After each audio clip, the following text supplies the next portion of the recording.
Innal hamdalillah nahmaduhu wa nasta'inuhu wa nastaghfiruh wa na'udzu billahi min shururi anfusina wa min sayyiati a'malina. Man yahdihillahu fala mudilla lahu wa man yudlil fala hadiya lahu. Asyhadu an la ilaha illallah wahdahu la syarika lahu wa asyhadu anna Muhammadan 'abduhu wa rasuluhu la nabiyya ba'dahu. Qala Allah Ta'ala fil Qur'anil Karim, ya ayyuhalladzina amanu taqullaha haqqa tuqatih wa la tamutunna illa wa antum muslimun. Ya ayyuhan nasu taqu rabbakumul ladzi khalaqakum min nafsin wahidah wa khalaqa minha zawjaha wa batha minhuma rijalan katsiran wa nisaa wattaqullaha alladzi tasaaluna bihi wal arham innallaha kana 'alaikum raqiba. Ya ayyuhalladzina amanu taqullaha wa qulu qawlan sadida yuslih lakum a'malakum wa yaghfir lakum dhunubakum wa man yuti'illaha wa rasulahu faqad faza fawzan 'azima. Fa inna asdaqal hadithi kitabullah wa khairal hadi hadi Muhammadin sallallahu alaihi wasallam wa syarral umuri muhdatsatuha wa kullu muhdatsatin bid'ah wa kullu bid'atin dhalalah wa kullu dhalalatin finnar. Ma'asyiral muslimin wal muslimat, ikhwani wa akhwati fillah yang dirahmatin oleh Allah Azza wa Jal. Yang paling utama kita untuk senantiasa bersyukur atas segala limpah nikmat Allah yang dengan nikmatnya amalan menjadi sempurna. Dan di antara nikmat yang patut kita syukuri, Allah memberikan kita kemudahan untuk bisa duduk di majelis ilmu, yang mana ini adalah bagian dari taman-taman surga Allah Subhanahu wa taala. Demi Allah jamaah, duduknya kita di majelis ilmu itu semua atas ketetapan dan takdir Allah Subhanahu wa taala. Mustahil kita bisa duduk di majelis ilmu ini tanpa adanya keimanan. Gak mungkin kita berangkat dari rumah, menstarter sepeda motor kita atau mobil kita atau kendaraan kita, kita mengeluarkan harta kita, meluangkan waktu kita, dan kita bersabar duduk di majelis ilmu. Kalau bukan karena dasar keimanan, mustahil kita bisa hadir di tempat yang mulia ini. Maka jamaah yang dirahmatullah, iman adalah modal terbesar dalam kehidupan kita sebagai hamba Allah untuk bisa taat dan patuh dengan aturan Allah Subhanahu wa ta'ala. Maka orang yang beriman jamaah yang dirahmatullah, kata Syekhul Islam Ibnu Taimiyah rahimahullah, sejatinya seorang hamba itu akan memasuki dua surga. Orang yang beriman itu akan memasuki dua surga, dan ia tidak akan bisa masuk ke dalam surga yang kedua kecuali ia harus masuk ke surga yang pertama. Sebagaimana Syekhul Islam Ibnu Taimiyah rahimahullah mengatakan, inna fid dunya jannatun man lam yadkhuluha lam yadkhulu jannatal akhirah. Sesungguhnya di dunia ini ada surga, dan barang siapa yang tidak masuk ke dalam surga di dunia ini, maka ia tidak akan masuk ke surga di akhirat. Para orang-orang yang bersama Syekhul Islam Ibnu Taimiyah bertanya murid-muridnya, "Wa ma hiya ya Imam? Apa itu surga di dunia?" Kata Syekhul Islam, innaha jannatul iman. Sesungguhnya surga di dunia ini yang menyebabkan seseorang bisa masuk ke surga akhirat adalah jannatul iman, adanya surga yang ada di dalam hati seorang hamba yang beriman kepada Allah. Keimanan jemaah. Innal mu'min ya'ishu fi jannati haqiqiyah biimanihi billahi ta'ala wa ridahu an qada'i fi kulli ma qaddarahu alaih. Sesungguhnya orang-orang yang beriman, hakikatnya ia hidup di dunia ini bagaikan surga dengan keimanan yang ia miliki kepada Allah Azza wa Jal. Dan ia ridha atas segala ketetapan Allah Azza wa Jal, apa yang telah ditakdirkan kepadanya. Fayajidu sakina wa tuma'nina mahma asabahu minal ba'sa wad-dharra. Sehingga apa yang didapatkan orang-orang beriman dalam kehidupannya, kondisi mereka senantiasa dalam ketenangan, ketentraman jiwa. Meskipun dan walaupun yang ia hadapi di dunia ini adalah kesempitan, ujian, rasa sakit. Fala yahzan, dan ia tidak akan sedih. Li'annahu ya'lam, karena orang-orang yang beriman itu mengetahui annahu la rahata lahu illa ma'a awwali qadami yada'uha fil jannah. Karena orang-orang yang beriman sadar, tahu tidak ada letak istirahat, tempat istirahat, kecuali kakinya melangkahkan pertama kali ke surganya Allah Subhanahu wa ta'ala. Maka inilah istirahat yang hakiki bagi orang-orang yang beriman. Maka ayu kanzin a'la min kanzil iman. Harta karun apa lagi yang lebih berharga dari harta karun keimanan? Wa ayyu uturin atyabu min uturil iman. Dan misik apa lagi yang lebih harum dari harumnya keimanan seorang hamba? Wa ayyu hayatin ahla fi dhillil iman. Dan kehidupan mana lagi yang lebih manis dari kehidupan seorang hamba yang beriman kepada Allah Subhanahu wa ta'ala. Al-iman aslul huda wal falah. Maka sepakat para ulama, iman adalah awal mula sebab terbesar seorang hamba mendapatkan petunjuk Allah. Wal falah, dan ia mendapatkan kemenangan, keberuntungan.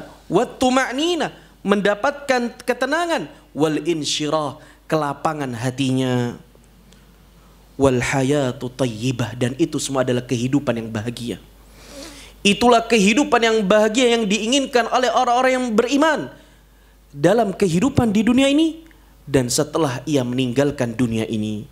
Bukankah Allah Subhanahu wa ta'ala telah mengatakan di dalam surat An-Nahl ayat 97, man amila salihan min dzakarin aw untha wa huwa mu'min falanuhyiyannahu hayatan tayyibah wa lanajziyannahum ajrahum bi ahsani ma kanu ya'malun. Kata Allah Subhanahu wa ta'ala, barang siapa yang beramal saleh, laki-laki atau perempuan, dan dia di atas keimanan. Kita sekarang puasa sunnah di bulan Muharram. Kita hadir di majelis ilmu, mendengarkan ayat-ayat Allah dan hadis-hadis Rasulullah di atas keimanan. Harapannya apa? Allah memberikan kehidupan kebahagiaan bagi kita. Fala nuhyiyannahu hayatan tayyibah. Dan lebih dari itu semua adalah Allah mengganjar kita dengan pahala surganya atas segala perbuatan kita, ya ikhwah. Allahumma amin. Semoga kita beramal saleh penuh dengan keikhlasan, hanya mengharapkan ridha Allah, dan Allah balas kita dengan surganya, dan kita melihat wajah Allah Subhanahu wa ta'ala. Allahumma amin. Ikhwani wa akhwati fillah yang dirahmati Allah Azza wa Jalla. Tema kajian kita apa? Udah di-share di grup. Apa? Bulan Muharram, gitu aja. Bulan mulia yang terzalimi. Naam. Kita akan membahas, ya ikhwah, beberapa poin yang berkaitan dengan bulan mulia ini, yang pastinya berkaitan dengan bulan ini, bulan Muharram, yang mana bulan ini ternyata meskipun mulia tapi terzalimi, ya ikhwah. Ya. Bagaimana hal itu? Ntar kita akan bahas bi'idznillah ta'ala. Jamaah yang dirahmati Allah, ketahuilah Allah Maha Pencipta. Allah Subhanahu wa ta'ala maha bijaksana, dan Allah maha mampu atas segala hal yang ia kehendaki. Dan ini sesuai dengan nama-nama Allah Azza wa Jal. Allah memiliki nama Al-Khaliq, As-Sami, Al-Hakim, Al-Qadir. Ya. Allah maha mampu, Allah maha mendengar, Allah maha pencipta. Maka Allah di atas nama-namanya yang sempurna berkehendak untuk menciptakan segala hal yang ia inginkan. Ya. Dan ia berkehendak untuk memilih di setiap makhluk-makhluk yang ia ciptakan siapa yang terbaik dan utama. Dan itu semua memiliki hikmah atas kebijaksanaan Allah Subhanahu wa ta'ala, karena Allah maha bijaksana. Bukankah Allah Subhanahu wa ta'ala mengatakan di dalam surat Al-Qasas ayat 68, wa rabbuka yakhluqu ma yasha wa yakhtar. Dan Tuhanmu Muhammad menciptakan segala hal atas apa yang ia kehendaki, dan Allah Subhanahu wa ta'ala memilih di antara ciptaannya. Maka di antara makhluk-makhluk Allah, Allah lebihkan satu sama lainnya keutamaannya. Di antara makhluk yang Allah lebihkan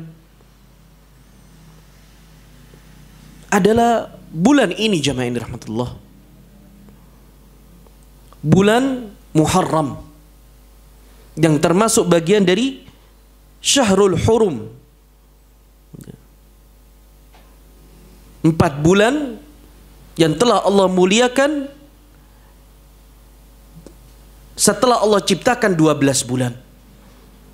Sebagaimana Allah Subhanahu wa ta'ala mengatakan di dalam surat At-Taubah ayat 36, dan ayat ini sering kali kita dengar, inna iddatash syuhuri indallahi 12 syahra. Ya, sesungguhnya bilangan bulanan yang telah Allah ciptakan atas kehendaknya 12 bulan. Dan Allah pilih dari 12 bulan ini fi kitabillah yauma khalaqas samawati wal ard minha arba'at hurum. Dan di antara yang Allah pilih ada 4 bulan, ya ikhwah. Dzalika dinul qayyim. Inilah agama Allah Subhanahu wa ta'ala yang lurus. Fala tadlimu fihinna anfusakum. Dan janganlah sekali-kali kalian berbuat zalim terhadap jiwa-jiwa kalian di bulan ini. Ikhwani wa akhwati fillah yang dirahmatin Allah. Bilangan Hijriyah dalam 1 tahun ada berapa bulan, jemaah? 12 bulan. Dan bulan Muharram Allah tetapkan sebagai bulan pertama untuk mengawali dari bulan Hijriyah. Ya. Yang pertama Muharram, yang kedua apa? Safar, yang ketiga Rabiul Awal, yang keempat Rabiul Tsani, yang kelima Jumadil Ula atau Jumadil Awal, kemudian yang ketujuh Jumadis Tsani, yang kedelapan Rajab. Kok nggak ada yang ngomong, cuma 1 orang. Kemudian yang kesembilan, habis Rajab apa? Sya'ban. Habis Sya'ban Ramadan. Habis Ramadan Syawal. Oh, udah mulai Ramadan, Syawal udah mulai pintar semua. Syawal, habis Syawal Dzul Qa'dah. Habis Dzul Qa'dah Dzul Hijjah, kembali lagi Muharram, awal tahun dari bulan Hijriyah. Ya. Harus hafal jamaah. Harus hafal, cuma 12 bulan. Jangan hafal cuma bulan-bulan Masehi aja, tapi bulan Hijriyah kita harus hafal. Ya. 12 bulan ya ikhwah. Dan subhanallah, Allah tetapkan ya, 4 bulan ini secara berurutan sebagai bulan haram, dan 1 bulan terpisah. Ya, Rajab Mudhar. Ya. Yang terpisah. Jamaah yang dirahmati Allah. Di bulan ini Allah Subhanahu wa ta'ala menamakan bulan haram. Dan kenapa Allah menamakan bulan haram? Karena di situ ada alasan. Alasannya Islam telah menetapkan ya ikhwah, larangan untuk berperang di bulan ini. Berperang di bulan ini. Karena apa? Dahulu sebelum datangnya Islam, orang-orang musyrikin jahiliyah, mereka itu kebiasaannya suka berperang kecuali di bulan-bulan haram. Kenapa mereka tidak berperang di bulan-bulan haram? Karena mereka mengagungkan bulan ini. Mereka memuliakan bulan ini, sehingga mereka tidak berani melakukan peperangan. Ya. Dan ini kebiasaan, tradisi yang dibenarkan oleh Islam. Sehingga sampai saat ini Islam melarang yang namanya peperangan terjadi di bulan haram. Beda kasus kalau diperangi, maka kita membela diri ya ikhwah. Tapi untuk mengawali peperangan, maka ini dilarang di dalam Islam ya ikhwah. Oleh karena itu ya ikhwah, dalilnya apa? Dalilnya apa? Kalau orang-orang musyrikin jahiliyah terdahulu, mereka itu tidak berperang, ya, libur dari peperangan mereka ketika datangnya bulan-bulan haram. Sebagaimana di dalam hadis yang sahih yang diriwayatkan oleh Al-Imam An-Nasa'i. Hadis yang terkenal ya ikhwah. Hadis yang berbicara tentang keimanan, yang dikenal dengan hadis Wafdu Abdul Qais, utusan Abdul Qais. Bagaimana kisahnya? Di dalam hadis qadima wafdu Abdul Qais ala Rasulillah sallallahu alaihi wasallam.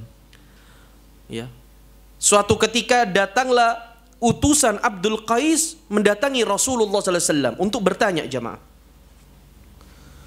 Kemudian Rasulullah sallallahu alaihi wasallam berkata, "Marhaban," faqal, "Marhaban bil wafdi." Selamat datang, ahlan wa sahlan kepada para utusan. Laisa bil ghazaya walan nadama. Tidak ada kesedihan dan penyesalan bagi kalian. Ini didoakan oleh Rasulullah SAW. Ini dalil bahasanya orang yang mencari hidayah, melakukan perjalanan jauh, tidak ada penyesalan dan tidak ada kesedihan. Pasti di dalamnya penuh dengan keberkahan dan kebaikan. Contohnya kayak bapak-bapak datang ke sini, ya, menuntut ilmu. Dari rumahnya bapak-bapak dan ibu-ibu ini semua, tidak akan ada penyesalan. Karena bapak-bapak ini sedang melakukan sunnatullah, yaitu menjemput hidayah. Karena hidayah sejatinya tidak datang, tapi harus dikejar, didatangi. Dan inilah konsep hidayah. Sebagian orang pasrah dengan hidayah. Ya lek ditakdirno beriman ya beriman Ustaz. Lek ditakdirno ya pecat Ustaz, apa cari ini nasib kita orang Ustaz. Nah, bukan seperti ini ya. Tapi hidayah harus dikejar, didatangi dan diusahakan. Sebagaimana Rasulullah SAW mengatakan, "Selamat datang wahai kalian para utusan, tidak ada penyesalan dan kesedihan bagi kalian." Qalu ya Rasulullah. Nih, ini dalil ya bagi kita ya ikhwah. Berkata mereka, "Ya Rasulullah, inna bainana wa bainakal musyrikin." Ya Rasulullah, sesungguhnya daerah kami, jaraknya untuk menempuh ke daerahmu yaitu Madinah, di tengah-tengah perjalanan kami ada sebuah kaum musyrikin, yang mana mereka suka ketok, begal, merampas harta orang yang lewat, menumpahkan darah, terjadinya peperangan, ya. Sehingga kita nggak bisa pergi begitu saja, keluar begitu saja mendatangimu ya Rasulullah. Wa inna la tasilu ilaik illa fi ashhuril hurum. Kecuali kita tidak akan bisa sampai ke tempatmu wahai Rasulullah kecuali di bulan-bulan haram. Dalil ya ikhwah. Orang-orang musyrikin melakukan genjatan senjata, tidak berperang ketika di bulan-bulan haram. Ya. Sebagaimana di dalam hadis ini.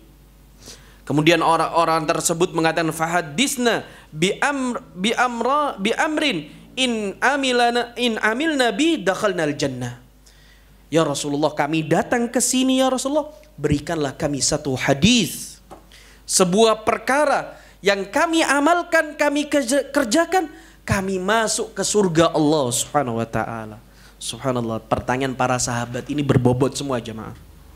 Pertanyaan para sahabat ini rata-rata hampir semuanya, kalau nggak nambah iman masuk surga. Kalau nggak nambah iman masuk surga, bagaimana mendatangkan cintanya Allah?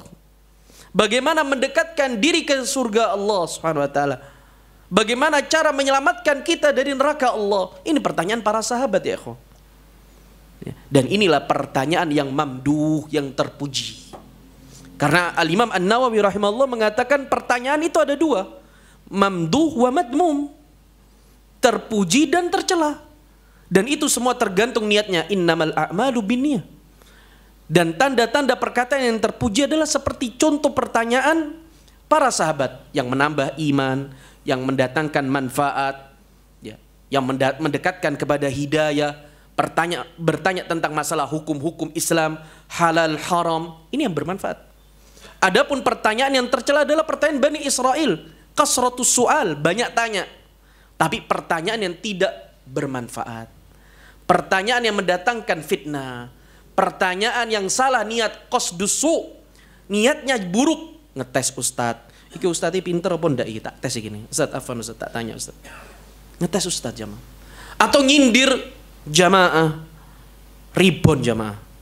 Ya direp, niatnya nanya tapi nyindir orang lain. Lah ini nggak boleh jamaah. Maka luruskanlah niat dalam bertanya agar kita mendapatkan pahala dari apa yang kita tanyakan. Fas'alu ahla dzikri in kuntum la ta'lamun. Kemudian jamaah yang dirahmati Allah, di antara keistimewaan bulan ini adalah Allah mengkhususkan larangan untuk bermaksiat. Bukankah Allah Subhanahu wa taala di akhir ayat surah At-Taubah, "Fala tadlimu fihinna anfusakum."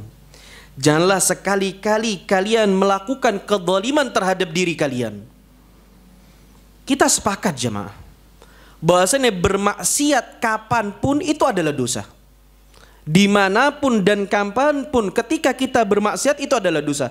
Tapi Allah mengkhususkan larangan bermaksiat di bulan-bulan haram. Salah satunya adalah bulan Muharram. Kenapa jemaah? Karena orang yang melakukan dosa di bulan Muharram atau bulan-bulan hurum, Allah lipat gandakan dosanya. Sebagaimana perkataan Al-Imam Ibnu Katsir, ya, dari tafsir surah At-Taubah ini, ya, bahwasanya beliau mengatakan rahimahullah, perbuatan dosa yang dilakukan di 4 bulan tersebut lebih besar dosanya dibandingkan di bulan-bulan selainnya. Ya. Dan beliau kemudian mengatakan, sebagaimana orang bermaksiat apabila dilakukan di tanah suci al-haram, dia akan dilipat gandakan dosanya lebih dari tempat-tempat lain ia bermaksiat. Maka jemaah, Allah telah menetapkan kekhususan 2 kali lipat dosa seseorang apabila ia melakukan dosa di Mekah dan Madinah dibandingkan di Malang dan Singosari, ya.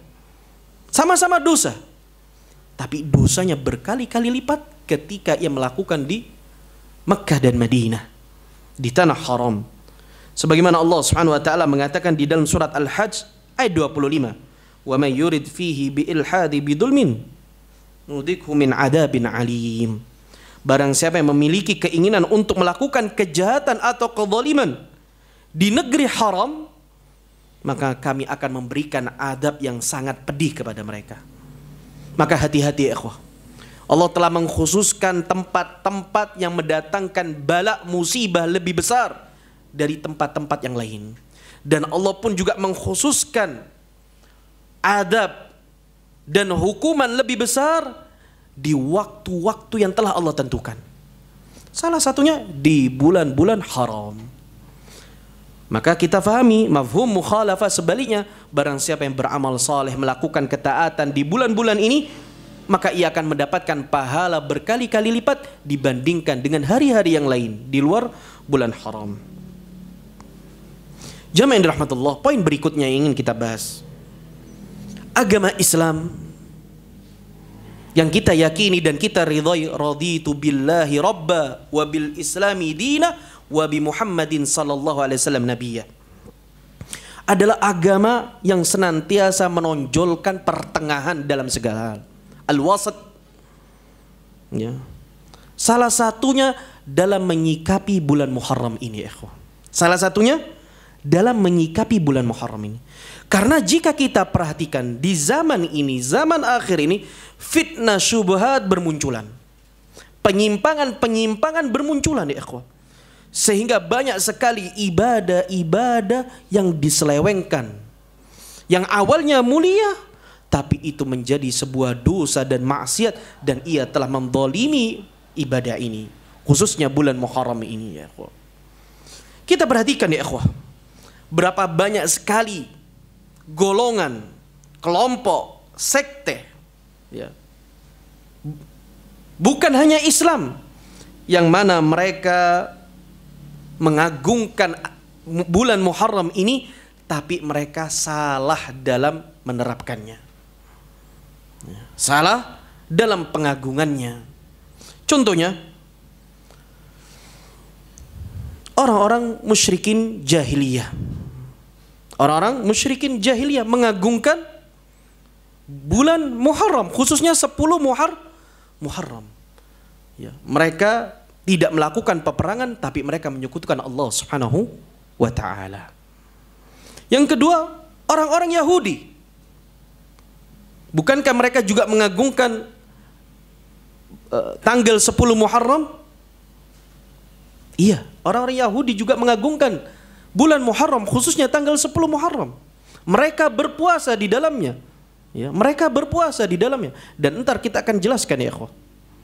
Kemudian orang-orang Rafidhah, Syiah, ya, yang mengimani dengan 12 imam, ya, dan mereka keluar dari keislaman, ya.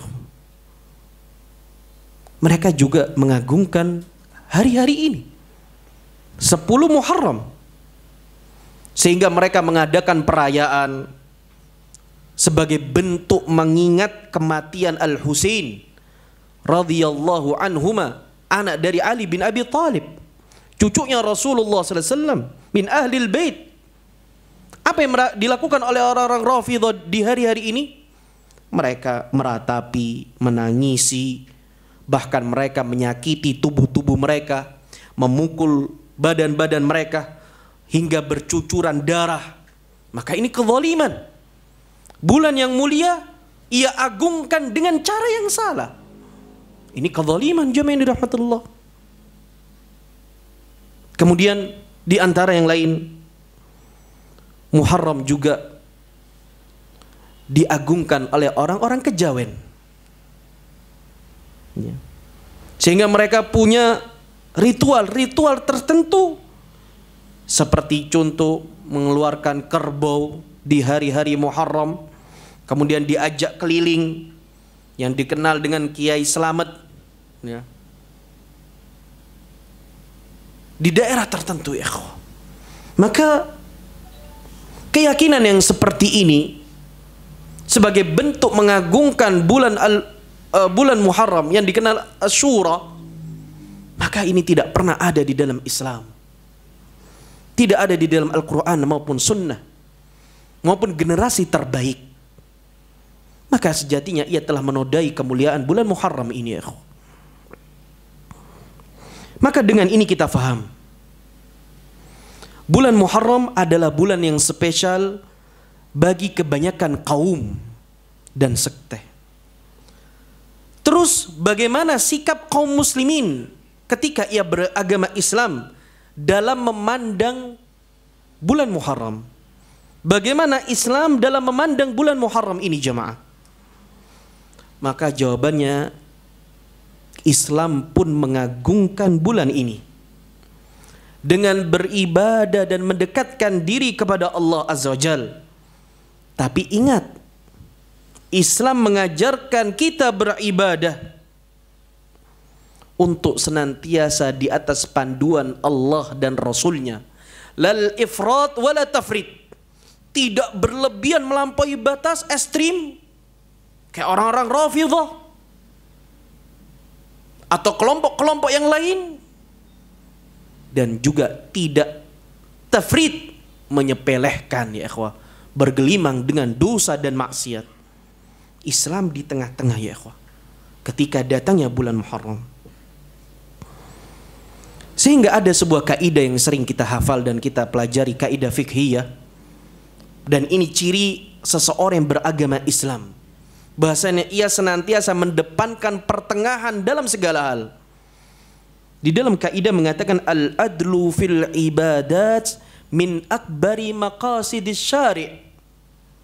Pertengahan dalam ibadah termasuk sebesar-besar tujuan syariat. Sehingga Islam itu dikenal dengan keadilan.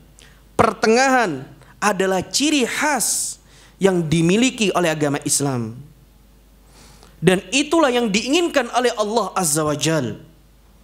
Ketika Allah telah menetapkan syariat terhadap hambanya. Ya. Di atas metode yang lurus, bimbingan Rasulullah sallallahu alaihi wasallam. Qul hadi sabili ad'u ilallah. Ya. Katakanlah ya Muhammad, inilah jalanku, mengajak seseorang untuk menyeru kepada Allah Subhanahu wa taala, mentauhidkan Allah Subhanahu wa taala, berubudiyah hanya kepada Allah Subhanahu wa taala. Inilah Islam. Maka jamaah yang dirahmati Allah, poin berikutnya, ketika kita mengetahui Islam memandang bulan Muharram itu dengan beribadah, mendekatkan diri kepada Allah dengan mengagungkannya, dengan bimbingan Allah dan Rasulnya, tidak berlebihan dan tidak menyepelekan, maka di antara sesuatu yang dianjurkan oleh syariat, ketika datang bulan Muharram, sebagaimana yang kita ketahui bersama adalah kita dianjurkan puasa. Kita dianjurkan puasa secara umum. Sebagaimana di dalam hadis yang sahih. Kata Rasulullah sallallahu alaihi wasallam, afdalu siyam ba'da Ramadan syahrullahi al-Muharram wa afdalu salat ba'da al-fariḍah salatul lail. Hadis diriwayatkan oleh Imam Muslim dan Imam Ahmad. Kata Rasulullah sallallahu alaihi wasallam, sebaik-baik puasa setelah Ramadan adalah puasa di bulannya Allah, yaitu Al-Muharram. Dan sebaik-baik salat setelah salat yang wajib adalah salat malam. Di dalam hadis ini ya ikhwah, jika kita perhatikan, yang pertama, Allah menjadikan puasa Muharram dengan diidhafahkan kepadanya, yaitu disandarkan atas nama Allah. Syahrullah, bulannya Allah. Berarti ya ikhwah, segala sesuatu yang disandarkan kepada Allah, maka kita wajib meyakini itu adalah sesuatu yang mulia. Saya ulangi, segala sesuatu yang disandarkan kepada Allah, diidhafahkan kepada Allah, yakinilah itu adalah sesuatu yang mulia. Contoh Al-Quran, kitabullah, mulia? Mulia. Contoh rumah Allah, Baitullah Al-Haram, Masjidil Haram, mulia? Mulia. Begitu pula tunggangannya Nabi Saleh, unta, naqatullah, tunggangannya Allah Subhanahu wa taala, mulia ya ikhwah. Allah muliakan. Maka segala hal yang disandarkan kepada Allah, maka itu mulia. Begitu pula Al-Muharram. Rasulullah SAW telah mengatakan Syahrullah Al-Muharram, bulannya Allah adalah Al-Muharram. Maka di sini ya ikhwah, ada pelajaran penting dalam masalah hukum fikih bulan Muharram. Ya. Di antara yang disepakati oleh para ulama, ya, yang menjadi khilaf di antara para ulama dalam hukum fikih, apakah puasa di bulan Muharram yang secara umum dibolehkan secara terus menerus 30 hari misalnya, 1 bulan penuh. Di sini khilaf kata para ulama, ada khilaf. Apakah boleh di bulan Muharram kita puasa 1 bulan penuh, 30 hari? Maka di sini ada khilaf. Ada yang mengatakan boleh berpuasa sebulan penuh di bulan Muharram. Ya. Karena Nabi SAW di dalam hadis ini menggandengkan bulan Muharram dengan bulan Ramadan. Menggandengkan bulan Muharram dengan bulan Ramadan. Ya, kata Rasulullah SAW, afdhalus siyam ba'da Ramadan syahrul al-Muharram. Maka sebanding perumpamaan Rasulullah SAW al-Muharram dengan Ramadan atau Ramadan dengan al-Muharram. Di sini pendalilan para ulama. Dan ini tidak ada kaitannya dengan puasa dahar yang dilarang. Puasa terus menerus yang dilarang. Yang dimaksud larangan puasa terus menerus adalah 1 tahun penuh jamaah. Gak pernah berbuka. Dan ini tercela. Adapun momentum-momentum tertentu, jika orang itu ingin berpuasa secara terus menerus, itu dibolehkan. Yang penting tidak 1 tahun penuh ia berpuasa. Ini keluar dari syariat. Ini menyelisihi sunnah. Contohnya, momentum tertentu selain puasa Muharram adalah membayar kafarah. Puasa 2 bulan terus menerus. Nggak boleh putus 2 bulan ini, puasa terus menerus. Ya. Dan ini disyariatkan. Kalau dia terkena kafarah, harus puasa 2 bulan terus menerus jamaah. Ini diantara pendapat yang kuat jamaah. Dibolehkan kalau mau puasa terus menerus. Pendapat yang kedua, tidak boleh puasa terus menerus. Karena dalilnya Nabi SAW tidak pernah melakukan hal tersebut. Ya. Selain bulan Ramadan, beliau terus menerus. Namun dibolehkan memperbanyak puasa di bulan Muharram. Mau 28 hari, 27 hari, 25 hari. Selama bulan Muharram nggak masalah. Tapi nggak boleh full. Ini pendapat yang kedua. Ini adalah dalil, ini adalah pembahasan poin dianjurkan puasa ya, secara umum di bulan Muharram. Kalau tidak bisa memperbanyak puasa di bulan Muharram, minimal kita bisa puasa di hari-hari yang disunahkan. Hari Senin, hari Kamis, Daud atau Ayyamul Bid, ya 3 hari dalam 1 bulan. Nah, kalau nggak bisa memperbanyak puasa, ya di hari-hari tertentu, Senin atau Kamis. 8 ditambah 3 hari, ya totalnya 11 hari. Ya. Kalaupun tidak bisa jemaah, ya, nggak bisa melakukan di momen-momen yang disunahkan untuk berpuasa, minimal di bulan Muharram jangan lewatkan 1 hari yang telah dikhususkan oleh Allah Subhanahu wa Ta'ala dan Rasulnya, yaitu di tanggal 10 Muharram. Di tanggal 10 Muharram. Dan kalau bisa diiringi dengan tanggal sebelumnya, Tasu'ah, tanggal 9. Adapun kita berbicara tentang puasa 10 Muharram ya ikhwah, di situ ada sejarah. Asal muasalnya puasa Muharram ini jamaah yang dirahmatullah, atau 10 Muharram ini yang dikenal dengan Asyura. Ya, dari kata asyrah. Dan sejarah telah mengatakan bahwasanya disyariatkan puasa Asyura 10 Muharram ini melalui 4 fase, 4 tahapan. Melalui 4 tahapan. Tahapan yang pertama jamaah, Nabi SAW puasa Asyura ketika masih di Mekah. Ketika masih di Mekah. Dan itu juga dilakukan oleh orang-orang kaum musyrikin, berpuasa di hari 10 Muharram itu. Mereka juga mengagungkan. Tahapan yang kedua, fase yang kedua, Nabi berpuasa di kota Madinah. Nabi SAW berpuasa di kota Madinah. Bagaimana kisahnya? Di dalam hadis yang sahih yang diriwayatkan oleh Al-Imam Al-Bukhari, qadiman Nabi sallallahu alaihi wasallam al-Madinah fara al-Yahud. Nabi SAW ketika datang awal mula ke Madinah melihat orang-orang Yahudi. Dan kita tahu di Madinah itu ada penduduk asal orang-orang Yahudi. Qainuqa, Bani Nadir. Ya.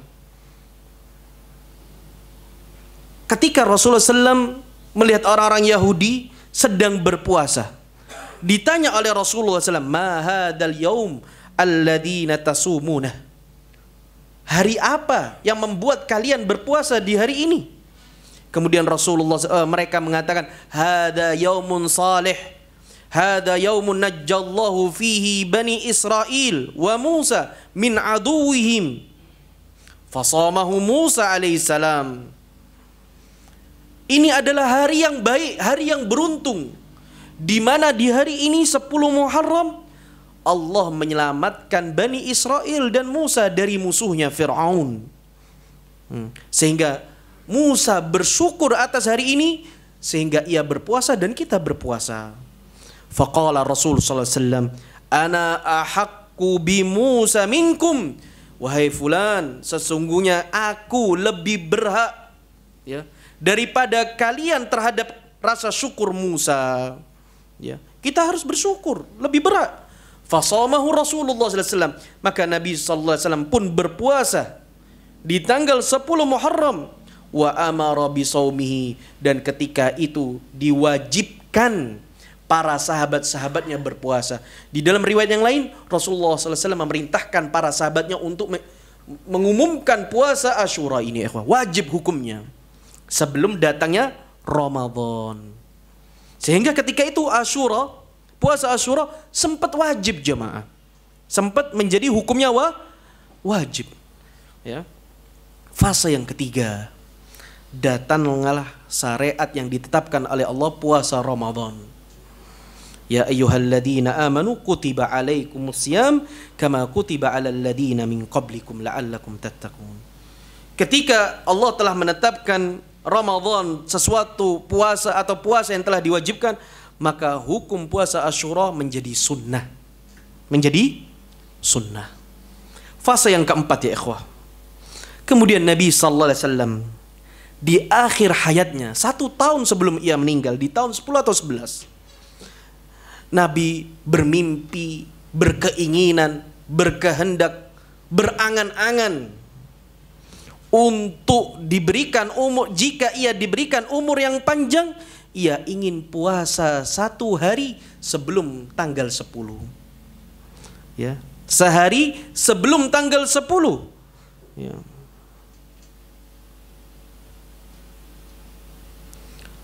Sebagaimana di dalam hadis, ya,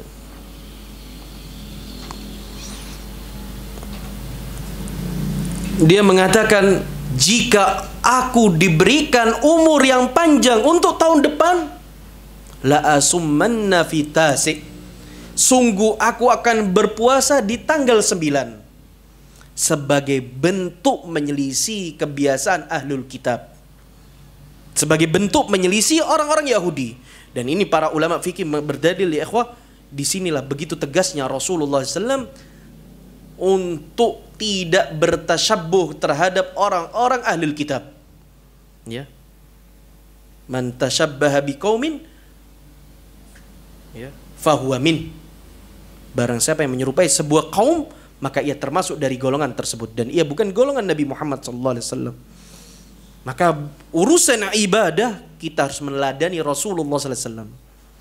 Caranya, bagaimananya, waktunya, sifatnya, kita harus mencontoh Rasulullah SAW. Kita tidak boleh mengadopsi agama selain agama yang telah dibawa oleh Rasulullah SAW.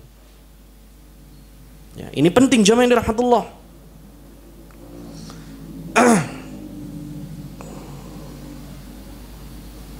Kemudian jamaah yang dirahmati Allah, tapi Allah berencana lain. Ternyata Allah matikan Nabi SAW sehingga ia tidak sempat untuk berpuasa di tanggal 9. Tapi ini telah menjadi sebuah ketetapan, menjadi sebuah syariat. Dianjurkan seseorang ya, untuk berpuasa di tanggal 9, di tanggal 10. Kalau nggak bisa ya tanggal 10 aja intinya Ya. Kalau bisa lebih utama tanggal 9. Ya. Dan ada hadis dhaif yang menganjurkan di tanggal 11 ya ikhwan. Tapi hadis ini lemah. Hadis ini lemah ya ikhwan, yang membolehkan puasa di tanggal 11. Tapi apabila kita berpuasa secara umum, puasa mutlak, yaitu memperbanyak puasa di bulan Muharram, itu diperbolehkan, tidak mengkhususkan di tanggal 11-nya ya ikhwan. Ya. Barakallahu fikum. Kemudian ikhwani yang dirahmatullah, jika kita membahas tanggal 10 Muharram, Allah Subhanahu wa taala telah menetapkan di tanggal ini dan waktu ini ada beberapa kejadian besar, tragedi yang besar ya ikhwah. Di antara tragedi yang besar yang terdapat dalil-dalilnya yang sahih adalah kejadian Nabi Musa alaihissalam. Nabi Musa alaihissalam diselamatkan dari kejaran Fir'aun, dan Fir'aun ditenggelamkan oleh Allah Subhanahu wa taala. Sehingga Nabi Musa alaihissalam ketika mendapatkan nikmat ini, ya, selamat dari kejaran Fir'aun, dia bersyukur kepada Allah dengan berpuasa. Maka di sini dalil kata para ulama, rasa syukurnya Nabi Musa alaihissalam menjadi hikmah bagi kaum muslimin dan umat Nabi Muhammad SAW. Apa itu? Apabila seorang hamba mendapatkan nikmat, maka ia dianjurkan bersyukur kepada Allah dengan beribadah. Ini luar biasa ya. Dan ini banyak sekali dalil-dalil di dalam Islam yang menjelaskan kalau kita dapat nikmat kepada Allah, mendapatkan nikmat dari Allah, kita harus memperbanyak ibadah, bukan tambah lalai dari Allah Subhanahu wa taala. Karena sebagian kita kalau sudah dikasih nikmat sama Allah, kita tertipu dengan kenikmatan yang telah Allah berikan, sehingga yang terjadi adalah istidraj. Apa itu istidraj? Allah berikan nikmat kepada seorang hamba, tapi Allah ia jadikan nikmat itu untuk bermaksiat kepada Allah Subhanahu wa taala. Ya, ini ujian. Maka konsep yang benar ya ikhwah, ketika mendapatkan nikmat sebagaimana yang diajarkan Nabi Musa alaihissalam, ia bersyukur dengan puasa sebagai bentuk mendekatkan diri kepada Allah Subhanahu wa taala. Lihatlah contoh di dalam Islam ini ya ikhwah, agama yang telah diajarkan oleh Nabi Muhammad sallallahu alaihi wasallam. Nabi Muhammad sallallahu alaihi wasallam ketika ia mendapatkan nikmat menjadi seorang Rasul utusan Allah, apa yang dilakukan oleh Rasulullah SAW? Memperbanyak sholat sampai kakinya bengkak, sampai bahkan di dalam riwayat berdarah. Ya tawar. Ketika ditanya, ya Rasulullah, kenapa engkau lakukan ini? Bukankah dosamu yang lampau dan yang akan datang telah Allah hapuskan? Ya Aisyah, afala uhibbu an akuna abdan syakura. Wahai Aisyah, apakah tidak ingin aku menjadi hamba Allah yang bersyukur atas nikmat Allah Subhanahu wa taala? Lihatlah Nabi SAW mengajarkan kepada kita. Kita dianjurkan puasa Senin Kemis. Kenapa kita dianjurkan puasa Senin Kemis jamaah oleh Rasulullah SAW? Siapa yang tahu? Puasa hari Senin kenapa? Mensyukuri atas kelahiran Rasulullah SAW. Inilah hari raya berbahagia yang dianjurkan oleh Rasulullah atas kelahirannya. Dengan apa? Berpuasa. Di setiap hari Senin, bukan dengan amalan-amalan yang lain ya ikhwah. Beribadah dengan apa yang telah Allah ridhai dan Allah cintai. Sebagaimana di dalam hadis yang diriwayatkan oleh Abi Qatadah, su'ilan Nabi sallallahu alaihi wasallam an shaumi yaumil isnain. Nabi pernah ditanya tentang puasa di hari Senin. Apa kata Rasulullah sallallahu alaihi wasallam? Dzalika yauma wulidtu fihi wa unzila alayya fihi. Di hari itu aku dilahirkan, di hari itu aku diutus sebagai seorang Rasul. diturunkan wahyu kepadaku. Maka ya ikhwah, inilah bentuk rasa syukur kita kepada Allah Subhanahu wa taala dengan apa? Memperbanyak ibadah, puasa, salat, sedekah, amal saleh, melakukan kebaikan dan semua yang telah diridhai oleh Allah Subhanahu wa taala. Tragedi yang kedua ya ikhwah. Ini sampai jam berapa jamaah? Mana panitianya? Biasanya 5-10 menit menjelang adzan, Ustaz. Iya, 5-10 menit menjelang adzan. Masya Allah. Soalnya di jadwal jam 4. Mulainya agak telat. Barakallahu fiik. Nah, jamaah yang dirahmati Allah, yang kedua, tragedi besar yang telah Islam tetapkan dan memiliki dalil adalah terbunuhnya cucu Rasulullah sallallahu alaihi wasallam. Terbunuhnya cucu Rasulullah sallallahu alaihi wasallam, Husain bin Ali radhiyallahu anhuma, di tanggal 10 Muharram. Dan kita tahu Husain memiliki keutamaan yang luar biasa sebagaimana Hasan, cucu yang dicintai oleh Rasulullah SAW, yang pernah dicium dan dipeluk dan dipangku oleh Rasulullah SAW. Bahkan Rasulullah SAW mengatakan, Al-Hasan wal Husain sayyida sabab ahlal jannah. Hasan dan Husain adalah dua pemimpin pemuda di surga kelak, bagi penduduk surga kelak. Ya, min ahlil jannah. Dan kita wajib mencintai apa yang dicintai oleh Rasulullah SAW. Tapi lihat, kecintaan kita tidak melampaui batas. Kecintaan kita tidak berlebihan. Kecintaan kita sesuai dengan apa yang Allah ridhai dan Rasulullah SAW ajarkan. Ya. Namun, lihatlah dalam sejarah, Husain di dalam tragedi itu meninggal secara mengenaskan. Ia dibunuh oleh kelompok Ubaidillah ibni Ziyad di tanggal 10 Muharram. Ya, dibunuh oleh kelompok Ubaidillah ibni Ziyad, sehingga sebagian sekte, keyakinan sebagian orang seperti Rafidhah, mereka harus melakukan di tanggal tersebut ya, dengan ritual memukul badan-badan mereka. Bahkan mereka mengeluarkan benda-benda tajam untuk menggoreskan ke tubuh-tubuh mereka, kepala-kepala mereka, sehingga mereka bercucuran darah. Bahkan rantai yang tajam ujungnya ia pukulkan ke pundaknya. Kalau mereka ditanya, kenapa engkau melakukan ini? Kami melakukan ini sebagai bentuk peringatan kami dan kecintaan kami kepada Husain. Ini adalah bulan mulia yang terzalimi jemaah. Bulan mulia yang terzalimi. Allah dan Rasulnya menginginkan kebaikan di bulan ini, tapi sebagian orang menzalimi bulan ini.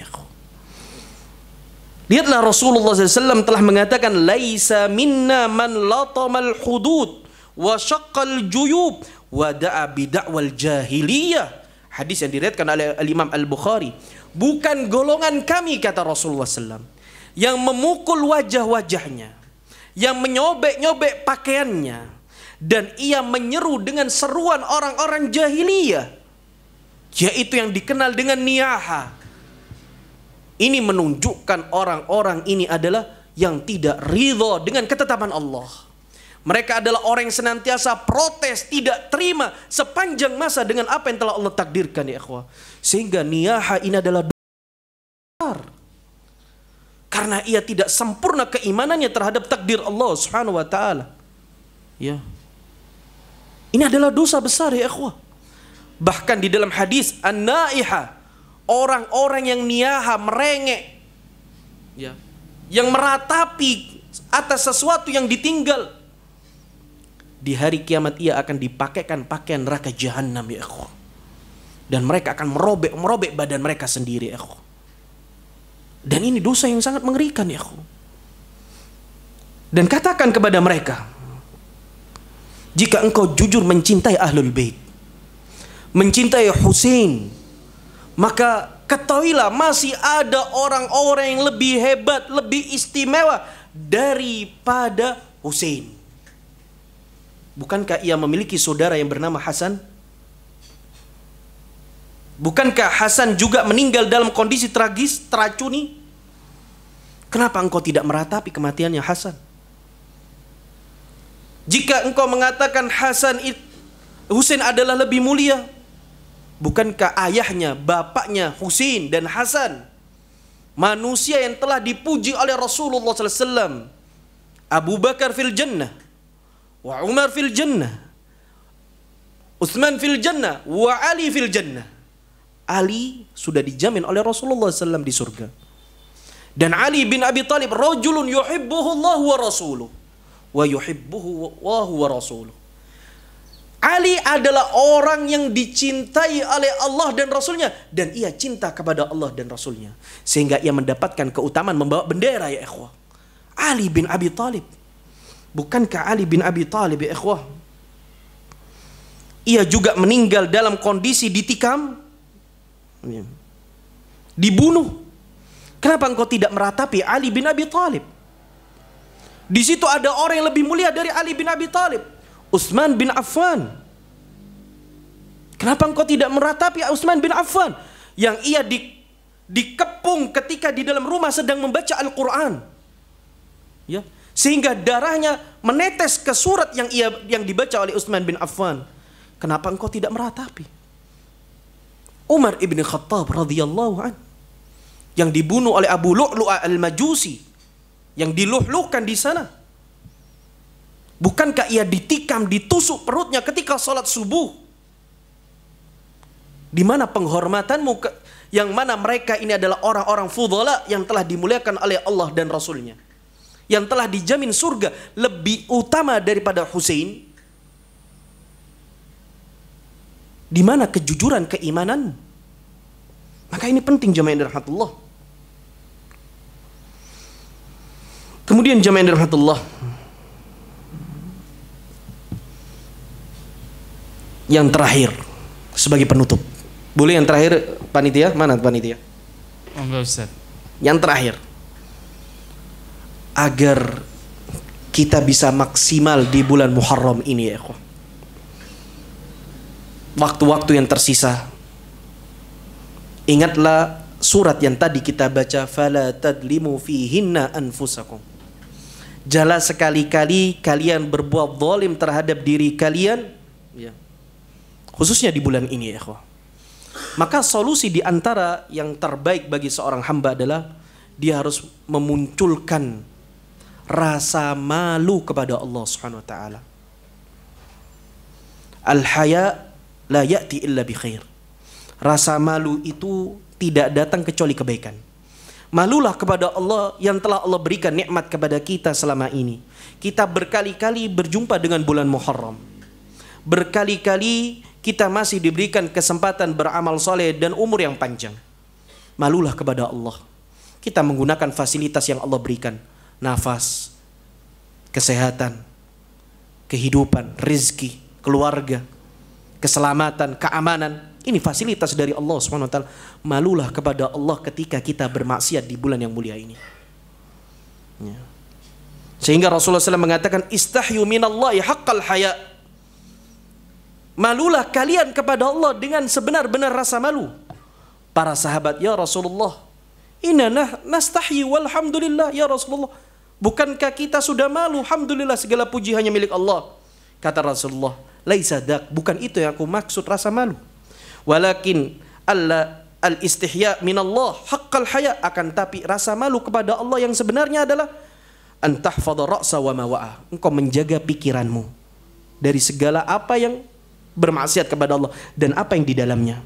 Jangan bermaksiat, jangan suudzon kepada Allah, jangan melakukan kesyirikan kepada Allah Subhanahu wa taala. Wal badna wa ma hawa, dan apa yang di dalam perut dan isinya, ya ikhwah. Jangan bermaksiat kepada Allah, jangan memakan sesuatu yang haram. Malulah kepada Allah. Allah telah menyiapkan harta-harta yang halal di muka bumi ini. Jangan engkau mencari sesuatu yang haram, engkau masukkan ke dalam tubuhmu. Wa man aradal akhirah taraka zinatad dunya. Barang siapa yang merindukan akhirat, ia meninggalkan tipu daya perhiasan dunia. Faman fa'ala dzalika faqad istahya minallahi haqqal haya. Barang siapa yang melakukan sifat-sifat ini, maka sejatinya ia memiliki rasa malu kepada Allah Subhanahu wa taala. Akhirul kalam, perbanyak ingat mati.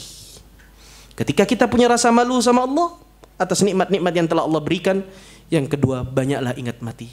Karena kematian itu yang membuat seseorang bergegas untuk bertaubat kepada Allah dan bersemangat dalam beramal saleh. Adapun orang yang lalai dari kematian, mereka akan menunda-nunda bertobat dan bermalas-malasan dalam beramal saleh. Nasallallahu salamah wal afiyah. Jika ada tutur kata yang salah, ini datangnya dari diri pribadi dan sedikitnya ilmu, dan kebenaran hanya milik Allah Azza wa Jalla. Wabillahi taufiq hidayah. Allahumma salli wa sallim ala Muhammad. Subhanakallahumma bihamdika asyhadu an la ilaha illa anta astaghfiruka wa atubu ilaik. Assalamualaikum warahmatullahi wabarakatuh. Astaghfirullah.